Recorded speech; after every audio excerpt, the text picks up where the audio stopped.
Imagine करें कि आप एक बोट पर अपनी फैमिली के साथ नीले समुद्र में छुट्टियां गुजारने गए हैं। चारों तरफ दूर दूर तक पानी फैला हुआ है और सब कुछ नॉर्मल दिखाई देता हो, लेकिन तभी एक लम्हे में सब कुछ बदल जाए। अचानक समुद्र का पानी कहीं गायब हो जाए और आप समुद्र के नीचे की वीरान जमीन पर फंस जाएं। ऐसे में आपके दिमाग में कई सवाल आएंगे, आखिर समुद्र का सारा पानी कहाँ गया? क्या ये पानी दोबारा वापस आएगा? तो चलिए ये सभी सवालों के जवाब जानते हैं इस फिल्म से, जो आपको सांस रोकने पर मजबूर कर देगी। कहानी की शुरुआत में हम एक फैमिली को देखते हैं जो एक बोट पर कैरिबियन ओशन के बीच में मौजूद होते हैं। ये फैमिली बेन नाम के इस लड़के का बर्थडे सेलिब्रेट करने के लिए समुद्र के बीच में आए होते हैं, एक यादगार पल बनाने के लिए। वो सभी बहुत खुश थे, लेकिन उन्हें पता नहीं था कि ये खुशी कुछ ही देर की मेहमान है। कुछ पल के लिए सब कुछ नॉर्मल चल रहा होता है। जब वह सभी समुद्र का व्यू एंजॉय कर रहे थे तो बेन की मॉम समुद्र में स्विमिंग करने के लिए जंप कर देती है, जबकि बेन और उसके फादर फिशिंग करने में बिजी थे। लेकिन तभी अचानक से बेन की मॉम जूलिया को समुद्र में ऐसा फील हुआ जैसे कोई बड़ी सी चीज उसके आसपास चक्कर लगा रही हो। जब वह यहाँ वहाँ देखती है तो उसे कुछ भी नहीं दिखाई देता, लेकिन तभी अचानक से कोई उसे समुद्र के नीचे खींच लेता है और साथ ही उनके बोट पर जो इक्विपमेंट्स हैं वह तेजी से यहाँ वहाँ डायरेक्शन चेंज करने लग जाते हैं, जैसे कुछ बड़ा हो रहा हो। बेन और टॉम इस बदलते हालात को अच्छी तरह समझ नहीं पाते, क्योंकि वह फिशिंग करने में बिजी होते हैं। वही जूलिया देखती है कि वह अपने बोट से कुछ ही सेकंड्स में काफी दूर आ गई है और वह डूब रही है। वह खुद को बचाते हुए टॉम को जोर जोर से आवाजें देने लगती है, लेकिन जूलिया बोट से काफी दूर होने की वजह से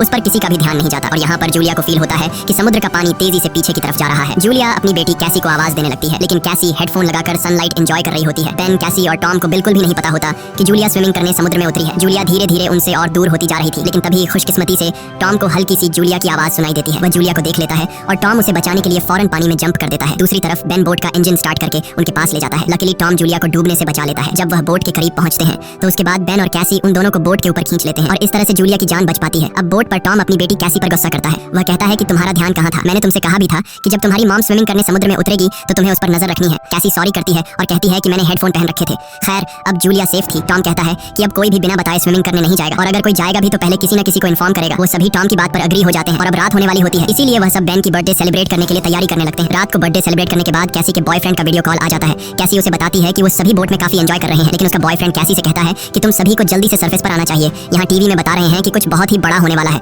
जो पूरी दुनिया के लिए बहुत ही अनयूजुअल होगा। ये सुनते ही कैसी नोटिस करती है कि उसके बॉयफ्रेंड के पीछे शहर में बहुत बड़ा तूफान आ रहा है। वह ये देखकर थोड़ी परेशान हो जाती है, क्योंकि उस समय ये लोग सेफ जगह पर तो बिल्कुल भी नहीं थे। वह उससे और भी बातें करने लगती है कि तभी अचानक इन दोनों का कनेक्शन कट जाता है। ये बात वह जाकर अपनी मॉम डैड को बताती है, जिसके बाद ये लोग अपनी बोट की सेफ्टी चेक करने लगते हैं। जो चेक करते हुए ये लोग नोटिस करते हैं कि उनके बोट के आसपास बहुत सारी वेल और शार्क फिश मंडरा रही हैं, जबकि इस एरिया में वेल्स या फिर शार्क मछली बिल्कुल भी नहीं पाई जाती है। टॉम एक ओशन एक्सप्लोरर था, इसीलिए वह जानता था कि वेल या शार्क ऐसा किसी बड़े भयानक तूफान के आने से पहले ही करती है। आने वाले भयानक तूफान का अंदाजा तो हो ही चुका था, लेकिन उससे पहले उन्हें शार्क से निपटना था। उससे पहले कि वह कुछ कर पाते, तभी इस दौरान उनकी बोट को एक जोरदार झटका लगता है। वह सभी बहुत घबरा जाते हैं। टॉम समझ जाता है कि बोट के निचले हिस्से के साथ कोई बड़ा क्रीचर टकरा गया है, जिसे चेक करने के लिए टॉम नीचे पानी में जाता है। वह देखता है कि बोट के नीचे बहुत बड़ा डेंट आ चुका है, जो कि जरूर किसी बड़ी शार्क ने दिया था। ये चेक करने के बाद जब टॉम वापस ऊपर आता है तो उसके कंधे पर बहुत ही गहरा चोट आया होता है। ये देखकर जूली उसके जख्मों पर स्टिचेस लगाती है। यहाँ पर टॉम अपनी फैमिली को बताता है कि शार्क के दिए इस डेंट की वजह से इंजन खराब हो गया है, अब हम बोट को आगे नहीं ले जा पाएंगे। वह सभी समुद्र के बीचों बीच फंस चुके हैं और अब उनके पास सिर्फ यही ऑप्शन रह गया था कि ये किसी को मदद के लिए बुलाए। लेकिन केसी जब बाहर मदद के लिए कॉल करने के लिए आई तो सिग्नल भी नहीं थे। उनकी बोट का कम्युनिकेशन कोई भी सिग्नल पकड़ नहीं रहा था। वह सभी बहुत परेशान थे कि अचानक से यह सब कुछ बंद क्यों पड़ गया। अब इस मुश्किल वक्त में टॉम अपने खाने पीने का सामान चेक करता है। उनके पास सिर्फ 4 दिन तक का खाना था और कुछ भी नहीं, लेकिन जिंदा रहने की एक छोटी सी उम्मीद उन्हें इस बात की थी कि यह लोग एक शिपिंग रूट पर थे और यहाँ से कोई न कोई शिप इन्हें गुजरते हुए देख लेगा, जिसके बाद वह इसे बचा लेंगे। अब उनकी इन्हीं बातों के दौरान उन्हें बाहर से एक जोरदार आवाज सुनाई देती है। जब उन्होंने बाहर जाकर देखा तो एक बड़ा सा मीटेरॉइड इन्हीं की तरफ आ रहा था। वह उनकी शिप से टकरा सकता था और उससे बचने के लिए टॉम जल्दी से अपनी बोट का इंजन स्टार्ट करता है, लेकिन वह जानता था कि अगर उसने ऐसा किया तो उसकी बोट बर्बाद हो जाएगी, और ऐसा ही होता है। उनकी बोट का इंजन पूरी तरह से डैमेज हो गया, लेकिन उनके पास कोई दूसरा ऑप्शन था ही नहीं। अगर वह इंजन स्टार्ट करके बोट को आगे नहीं ले जाता तो वह मीटेरॉइड सीधा इनसे टकरा जाता। टॉम देखता है कि आसमान में से गिरने वाली ये ऑब्जेक्ट्स असल में सैटेलाइट थी, इसीलिए अचानक रेडियो और टेलीफोन के सिग्नल्स ने काम करना छोड़ दिया है। वह सभी इस हादसे से पूरी तरह संभल नहीं पाए थे कि तभी एक दूसरा मीटेरॉइड भी उनकी तरफ बढ़ने लगा। अब अपने आप को बचाने के लिए ये लोग कुछ और कर नहीं सकते थे, इसीलिए ये बोट के निचले हिस्से में जाकर लाइफ जैकेट पहन लेते हैं, ताकि अगर बोट पलट भी जाए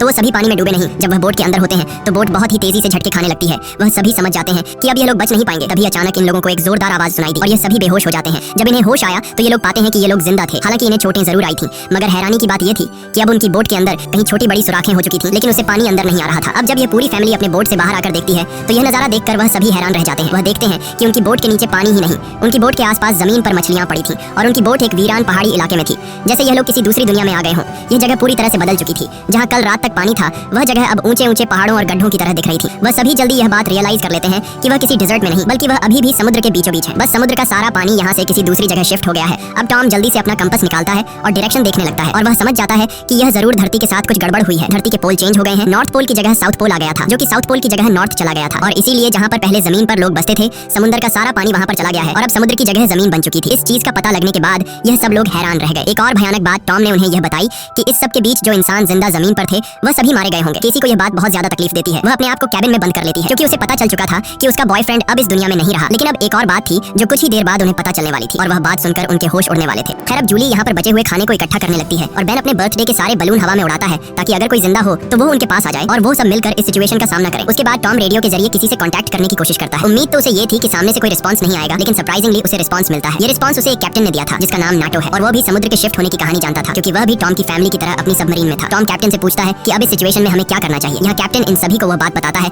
जिससे उनके पैरों तले जमीन खिसक जाती है। कैप्टन टॉम को बताते हैं कि अर्थ के जो पोल चेंज हुए हैं वे लगभग एक हफ्ते में फिर से अपनी जगह वापस आ जाएंगे, यानी एक हफ्ते बाद समुद्र वापस अपनी जगह पर आएगा और उस समय उसकी लहरें बहुत खतरनाक होंगी। इसलिए कैप्टन टॉम से कहता है मैं तो सबमरीन के जरिए सर्वाइव कर लूंगा, मगर तुम जल्दी से जल्दी अपने लिए कोई ऊंची सी जगह देखो और वहां चले जाओ क्योंकि वहां पर तुम्हारे बचने के चांसेस ज्यादा होंगे। ये बात सुनते ही जूली फौरन अपने बच्चों से पैकिंग करने के लिए कहती है। टॉम कैप्टन से कहता है कि आपकी सबमरीन के अंदर भी बचने के चांसेस ज्यादा हैं, तो क्या आप मेरे फैमिली को रख लेंगे? कैप्टन कहता है कि जरूर भाई, मैं ऐसा करना तो चाहता हूँ लेकिन मैं कर नहीं सकता क्योंकि मेरी सबमरीन के अंदर मेरा एक साथी मारा गया है और यहाँ पर सिर्फ 2 लोगों की ही जगह है। मैं एक आदमी को तो रख सकता हूँ लेकिन फिर भी एक बाहर ही रहेगा। और यहाँ पर टॉम कैप्टन से रिक्वेस्ट करता है कि प्लीज आप मेरे दोनों बच्चों को किसी तरह से रख लें, इसके बदले में आपको हमारे पास बचा सारा खाना दे दूंगा। जिसके बाद कैप्टन उसकी बात मान लेता है और कैप्टन टॉम को मैन्युअली मैप पर अपना लोकेशन समझा देता है। उसके बाद टॉम उस सबमरीन की लोकेशन का अंदाजा लगाता है और वो अपनी वाइफ को बताता है कि हम सिर्फ 2 दिन में वहां तक पहुंच जाएंगे, यानी ये समुद्र का पानी वापस आने से पहले हम अपने बच्चों को सही सलामत वहां तक पहुंचा सकते हैं और इस तरह से हमारे दोनों बच्चों की जान बच सकती है। अगली सुबह ये पूरी फैमिली अपने सफर के लिए तैयार थी तो टॉम देखता है कि दूर से एक अजीब सा आदमी अपने डॉग के साथ उनकी तरफ चला आ रहा है। टॉम देखता है कि वह आदमी घायल है, इसलिए टॉम ने उसकी मदद करनी चाहिए। वो पानी की बोतल लेकर उसके पास जाता है। इस आदमी ने टॉम का पानी पीने के बाद उसका शुक्रिया अदा करने के बजाय उल्टा उस पर अटैक कर लेता है और ये चीज दूर खड़ी जूली भी देख लेती है। तो आदमी अपने पास पड़े हुए चाकू से टॉम पर हमला करके उसकी जान ले लेता है। उसके बाद वो आदमी जूली की तरफ बढ़ता है। अब अपने हस्बैंड को तो वो नहीं बचा पाई, लेकिन जल्दी से वो बोट के अंदर जाती है और कैबिन में अपने दोनों बच्चों को लॉक कर देती है। उसके बाद वो केसी को एक फ्लेयर गन देती है और कहती है कि इसका यूज तब करना जब हम बहुत ही मुश्किल हालत में हो। अब ये बात कर ही रहे थे कि वह आदमी उनकी बोट तक भी पहुंच जाता है और उससे बचने के लिए जूली बाथरूम के अंदर चली जाती है। अब यहाँ पर वो किलर उनकी बोट पर सर्च करना शुरू कर देता है और जैसे ही उसे यहाँ खाना मिलता है वह खाना शुरू कर देता है। वह खाने पर ऐसा टूट पड़ता है जैसे वह पिछले कई दिन से भूखा हो। खाना खाने के बाद जब वह जूली को ढूंढने लगता है उसके बाद वह सीधा कैबिन की तरफ जाता है, लेकिन वहाँ जाकर उसे पता चलता है कि जहाँ से आवाज आ रही थी वहाँ कोई भी नहीं है। दरअसल जूली बोट में हुए छेद से निकलकर यहाँ से बाहर निकल चुकी थी, लेकिन उस आदमी का जो डॉग होता है वह जूली को देख लेता है और जूली पर भौंकने लग जाता है। अब मजबूरी में जूली को उस डॉग को चुप कराने के लिए उसे मारना पड़ता है और वह खुद बोट के नीचे छुप जाती है। हालांकि वैसे तो वह उस किलर को नहीं मिल पाती, लेकिन जब वह बाहर झांक कर अपने डॉग को मरा देखता है तो वह समझ जाता है कि जूली बोट से बाहर है। अब जैसे ही वह उसे पकड़ने के लिए बोट से नीचे उतरा तो जूली वापस बोट के ऊपर जाकर एक टूटे हुए शीशे को अपना रास्ता बनाते हुए फिर से बोट के अंदर आ जाती है। लेकिन थोड़ी देर में यहाँ पर जूली उस आदमी के हाथों पकड़ी जाती है। वह उसे उसके बालों से पकड़ के उसे मारने लग जाता है। वह जूली का गला दबाने लगता है। अब वह किसी तरह से खुद को बचाने के लिए उस किलर से लड़ने लगती है। कैसी जो ये सब केबिन से देख रही थी उसे याद आता है कि ये फ्लेयर गन यूज करने का अच्छा मौका है। वो फ्लेयर गन चला देती है जिससे आदमी दूर जा गिरता है, लेकिन उसे ज्यादा कुछ नहीं होता, बस उन्हें भागने का मौका मिल जाता है और बोट में आग भी लग जाती है। अब जूली जल्दी से अपने दोनों बच्चों को बचाने के लिए उस बोट से बाहर निकल जाती है। बोट से निकलते वक्त वो किलर एक बार फिर से जूली पर हमला करता है, लेकिन इस बार जूली उसे लात मारते हुए पीछे गिरा देती है। बाहर जाने के बाद कैसी और बेन अपने फादर की डेड बॉडी को देखकर रोने लगते हैं। उन्होंने इस सब की बिल्कुल उम्मीद नहीं की थी। बेन अपने पिता की मौत का खुद को जिम्मेदार ठहराता है। वो कहता है कि न मैं वो बलून ऊपर छोड़ता और न ही आदमी उन्हें देखकर यहाँ आता। अब यहाँ पर जूली भी अपने हस्बैंड से लिपट कर रो रही थी कि तभी वो देखती है कि वो किलर उनकी जलती हुई बोट से बाहर निकल आता है और अब उनके लिए यहाँ पर रुकना सेफ नहीं था, इसीलिए वो अपने दोनों बच्चों को लेकर यहाँ से भागती है। कुछ ही देर बाद उनकी जलती हुई बोट ब्लास्ट हो जाती है। भागते भागते ये लोग काफी थक चुके थे, इसलिए ये एक पहाड़ी के पीछे आराम करने के लिए रुक जाते हैं क्योंकि उन्हें लग रहा था कि शायद इस किलर ने यहाँ उनका पीछा छोड़ दिया है। बेन यहाँ पर भी रो रहा था। कैसी उसे हौसला देते हुए पीने के लिए साफ पानी देती है, लेकिन बेन पानी पीने से भी इनकार कर देता है। जूली अपने बेटे को समझाती है कि इसमें तुम्हारी कोई गलती नहीं, वो तो तुमने मदद के लिए बलून हवा में उछाले थे। तभी जूली ने देखा कि वो किलर अभी भी उनके पीछे आ रहा है। अब तीनों जल्दी से किलर से बचने के लिए भागना शुरू कर देते हैं। भागते भागते ये लोग बहुत थक चुके थे, लेकिन जब भी ये पीछे मुड़कर देखते हैं तो वो किलर उनके पीछे ही आ रहा होता था। अब ये लोग रुकते नहीं, लगातार भागते रहते हैं और एक ऐसी जगह पहुंच जाते हैं जहाँ पर जहरीला पानी मौजूद था। यहाँ से जाते वक्त उन्हें कुछ भी हो सकता था, लेकिन जूली अपने बच्चों को यहीं से गुजरने का हुक्म देती है। जहरीले एसिड से गुजरने के बाद उनकी हालत काफी खराब हो गई थी और जूली को एहसास हुआ कि बेन डिहाइड्रेट हो चुका है। उनके पास पानी की कुछ आखिरी बूंदें थी जो उन्होंने बेन को दी, लेकिन इतने थोड़े पानी से उसकी प्यास नहीं बुझी। अब यहाँ पर कैसी हिम्मत हार चुकी थी। वो कहती है हम सब जिस तरफ बढ़ रहे हैं शायद वहाँ पर सबमरीन होगी भी या नहीं, लेकिन जूली उसे डांटती है कि चुप करो और जो मैं कह रही हूँ वैसा ही करो। हम लोग आगे बढ़ेंगे और मुझे पता है कि मैं तुम्हें बचा लूंगी। जूली के कहने पर वो लोग फिर से चलना शुरू करते हैं और आगे बढ़ने पर उन्हें एक प्लेन दिखाई देता है जो सालों पहले तबाह होकर समुद्र में गिर गया होगा। ये लोग प्लेन के अंदर छिप जाते हैं और जूली एक आखिरी बार अपनी फैमिली फोटो देखती है जो उन्होंने कल रात ली थी। उस फोटो को देखकर सभी लोग टॉम को याद करते हैं। इन तीनों को यकीन नहीं हो रहा था कि एक ही दिन में उनके साथ क्या से क्या नहीं हुआ। अब रात काफी हो चुकी थी और ये लोग थक भी चुके थे। कैसी और बेन सो चुके थे। तभी किसी की आवाज से केसी की आंख खुल जाती है। वो बाहर देखने आती है तो देखती है कि वही किलर उनके पीछे आ रहा है। अब इन तीनों को इस किलर से हर हाल में जान छुड़ानी थी, इसीलिए कैसी उसी जगह पर बैठकर सोने का नाटक करती है। किलर समझता है कि वो सो रही है और जैसे ही वो अटैक करने आता है जूली मौका पाकर पीछे से वार करती है। इस बार जूली बहुत गुस्से में थी। वो उस पर इतने हमले करती है कि उसकी जान ले लेती है। आखिरकार उनका ये खतरा टल जाता है और जूली सुकून की नींद सो जाती है। सुबह जब वो उठते हैं तो देखते हैं कि किलर की बॉडी बहुत बुरी हालत में है। किसी क्रीचर ने उसे काट काट कर अंदर से खोखला कर दिया था, जिससे उन्हें अंदाजा हो गया कि यहाँ आस-पास खतरनाक जीव है। अब उन्हें जल्दी से वहाँ पहुँचना था जहाँ कैप्टन की सबमरीन थी। जूली अपना मैप देख रही थी। दूसरी तरफ बेन पानी की तलाश में भटक रहा था। आगे जाकर वो पानी देखता है और बिना सोचे समझे पीने लगता है। जूली ने मना किया था क्योंकि वो तालाब जहरीला था, लेकिन बेन इतना प्यासा था कि उसने जूली की बात न मानी। जूली उसे देखती है और दौड़कर पानी पीने से रोक लेती है, लेकिन तब तक वो काफी पानी पी चुका था। थोड़ी देर बाद बेन बीमार हो गया और चलने की हालत में नहीं था, इसीलिए जूली और केसी वहाँ पर एक शेल्टर बनाते हैं और कुछ देर आराम करते हैं। तभी जूली को अजीब आवाजें सुनाई देती हैं। जब वो बाहर जाकर देखती है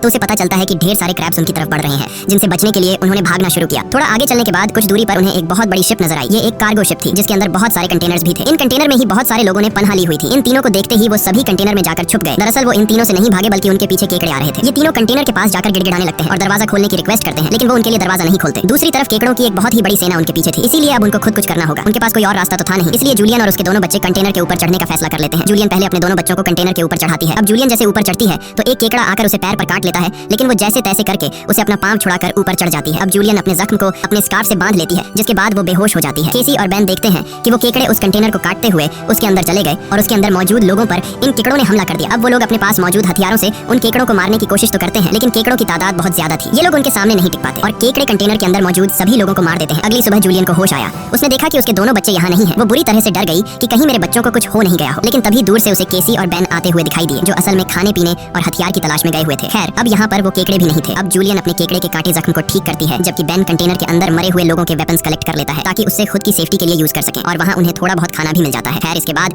जूलियन कैप्टन से कांटेक्ट करती है, जिस पर वो बताता है कि मेरे ऊपर भी इसी क्रीचर्स ने अटैक कर दिया है और अब मैं बहुत ज्यादा जख्मी हूँ, मैं तुम्हारी मदद नहीं कर सकता। और साथ ही वो जूलियन को ये भी बताता है कि अब समंदर का पानी बहुत जल्द वापस फिर से अपनी जगह पर आने वाला है, इसीलिए तो ये सी क्रीचर फिर से यहाँ वापस आ गए हैं। जूलियन रोने लग जाती है क्योंकि इन लोगों को ये भी नहीं पता था कि सबमरीन तक जाने के लिए उन्हें कौन सी डायरेक्शन में जाना है, क्योंकि सारी रात भाग दौड़ में उनका मैप भी कहीं गिर गया था। इसलिए कैप्टन उनकी आसानी के लिए अपनी फ्लेयर गन से हवा में फायर करता है और बेन उसे देख लेता है, मगर वो जगह उनसे बहुत दूर थी। ये लोग तेजी से सबमरीन की तरफ बढ़ने लगते हैं, लेकिन अभी तक वहाँ तक पहुँचना नामुमकिन लगने लगा, क्योंकि वहाँ पहुँचने तक उन्हें एक चट्टानी रास्ते से गुजरना पड़ता है, जहाँ से गुजरते हुए उन्हें शायद फिर से उन केकड़ों का सामना करना पड़ सकता है, जिससे उनकी जान जा सकती थी। अब केसी को भी अपनी माँ पर तरस आने लगता है कि उनकी माँ का क्या होगा। कैप्टन तो हम तीनों में से मुझे और मेरे भाई को सबमरीन में रख लेगा, लेकिन जूलियन का क्या होगा, क्योंकि अब कुछ ही देर में पानी आने वाला है। जूलियन केसी से कहती है कि तुम्हें ये सब सोचने की जरूरत नहीं, जब हम सब मरीन तक पहुंच जाएंगे तो वहाँ डिसाइड करेंगे कि हमें क्या करना है, और कहती है कि चलो आगे बढ़ो। वहाँ से आगे बढ़ते हुए उनकी किस्मत उन्हें एक बार फिर से धोखा देती है। वहाँ पर लैंडस्लाइड होने लगती है, जहाँ जूलियन जो सबसे पीछे थी उसके आगे आकर एक बड़ा सा पत्थर गिर गया और वो वहीं पर फंस जाती है। अब केसी अपनी माँ के बिना आगे नहीं बढ़ना चाहती थी, लेकिन वो उसे कसम देती है कि तुम हर हाल में खुद को और अपने भाई को बचाओगी। अब इसीलिए केसी अपने भाई को लेकर आगे बढ़ने लगती है। जब वो लोग सबमरीन तक पहुंचते हैं तो उन्हें वहाँ पर कोई भी नहीं मिलता। ये दोनों जोर जोर से सबमरीन का दरवाजा खटखटाने लगते हैं, लेकिन तभी पीछे से कैप्टन आता है जो बुरी तरह से जख्मी था। कैप्टन ने बताया कि देखो, सबमरीन में 3 लोग बैठ सकते हैं और मेरे बचने के चांस बहुत कम है, इसीलिए अगर मैं सबमरीन में बैठकर पानी से बचते हुए ऊपर सरफेस तक पहुंच भी जाता हूं तब भी मैं नहीं बच पाऊंगा। ये बात सुनकर केसी जल्दी से वापस पीछे मुड़ गई और तेजी से जूलियन की तरफ आने लगी। वहाँ फिर से उन केकड़ों का सैलाब आने लगता है, जहाँ पर जूलियन अपनी गन से उन सबको शूट करने लगती है, लेकिन कुछ ही देर में उसकी बुलेट्स खत्म हो जाती हैं। अब इससे पहले कोई क्रीचर आकर उस पर हमला करता, केसी ऊपर से उसे हाथ देती है और आखिर उसकी मदद से जूली यहाँ से बाहर निकलने में कामयाब हो जाती है और ये लोग जल्दी से भागते हुए सबमरीन तक आ जाते हैं। अब यह लोग बिना ज्यादा वक्त गवाए सबमरीन के अंदर बैठ जाते हैं और वो भयानक केकड़े भी उनके पीछे आ जाते हैं, लेकिन तभी एक बहुत ही बड़ी भयानक समुद्री लहर उन्हें अपनी तरफ आती हुई दिखाई देती है, जो कई 100 मीटर ऊंची थी। दिखने में बहुत ही खतरनाक लग रही थी। वह तेजी से जोरदार तरीके से उनके सबमरीन से आकर टकराती है, जिससे यह लोग बेहोश हो जाते हैं। जूली को जब होश आया तो हैरानी की बात थी कि उनकी सबमरीन पानी में नहीं थी, बल्कि समुद्र की वह बड़ी लहर उनकी सबमरीन को बहाकर एक शहर में ले आई थी, जो कि पूरी तरह से तबाह हो चुका था, जिसे देखकर साफ समझ आ रहा था कि जमीन से अब इंसानों का सफाया हो चुका है। और बस यही सीन दिखाते हुए ये फिल्म खत्म हो जाती है।